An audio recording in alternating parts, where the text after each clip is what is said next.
بسم اللہ الرحمن الرحیم۔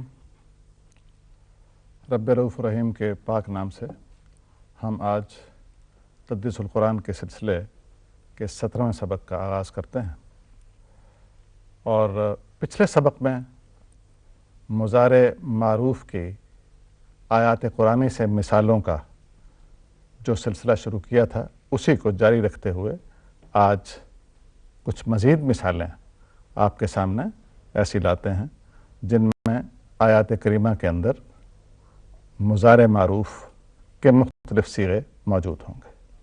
تو آئیے دیکھتے ہیں۔ آپ کے سامنے ہے قرآن کریم کی آیت کا ایک ٹکڑا، اللہ یفعل ما یشاء۔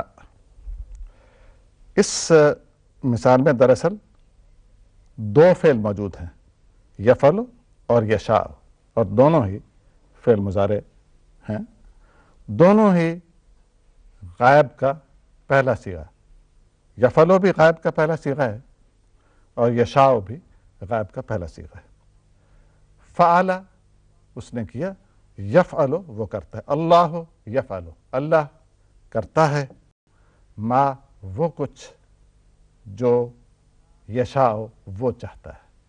شاء یہ شاید پچھلی دفعہ بھی آپ کو بتایا تھا، ماضی شاء اس نے چاہا، شاء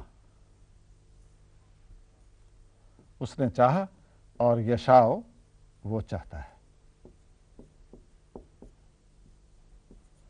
یہ ہم جو استعمال کرتے ہیں مشیت ایزدی، مشیت ربانی، مشیت اسی کا مصدر ہے، چاہنا، مرضی، اللہ کی مرضی، اللہ کی چاہت، اور ہم انشاءاللہ، ماشاءاللہ جو بولتے ہیں وہ یہی ماضی ہے، شاء، جو ہم استعمال کرتے ہیں ان فریزز کے اندر، اور اسے ہم لکھے دیتا ہوں میں آپ کے، انشاءاللہ جو ہے وہ اردو میں بھی بلکہ لکھنا ہو تو اسی طرح لکھنا چاہیے، ان اور شاء کو الگ الگ کر کے، اس طرح پر انشاءاللہ، کیونکہ ان الگ ہے جس کے معنی ہے اگر، اور شاء فعل ہے، چاہا اللہ نے۔ اسی طرح ہم ماشاءاللہ بھی لکھتے ہیں، ماشاءاللہ جو کچھ اللہ نے چاہا، ماشاءاللہ جو کچھ اللہ نے چاہا۔ تو اب اس کے بعد اگلی مثال دیکھتے ہیں، ان اللہ علیم بما یفعلون۔ انا کے معنی ہیں بے شک، تحقیق، یقیناً، بلا شبہ، یہ تاکید کے لیے یہ حرف استعمال ہوتا ہے، یاد رکھیے گا۔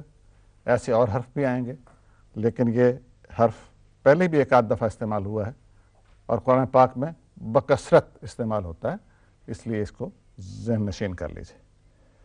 اس کے بعد اللہ بے شک اللہ، اور یہ بھی یاد رکھ لیجیے کہ انا کے ساتھ جو اسم لگا ہوتا ہے اس پر زبر ہوگا اس کے آخر میں، اس لیے آپ دیکھ رہے ہیں کہ اللہ ہو نہیں ہے یہاں، بلکہ اللہ میں ہے کے اوپر زبر ہے۔ ان اللہ بے شک اللہ، علیم علیم ہے،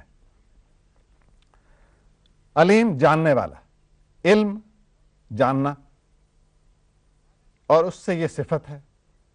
عالم کے معنی بھی جاننے والا ہوتے ہیں، لیکن عالم جو کہ اسم فاعل ہے اور علیم جو صفت مشبہ ہے، یہ صفت ہے، ان میں معنوں میں فرق ہے۔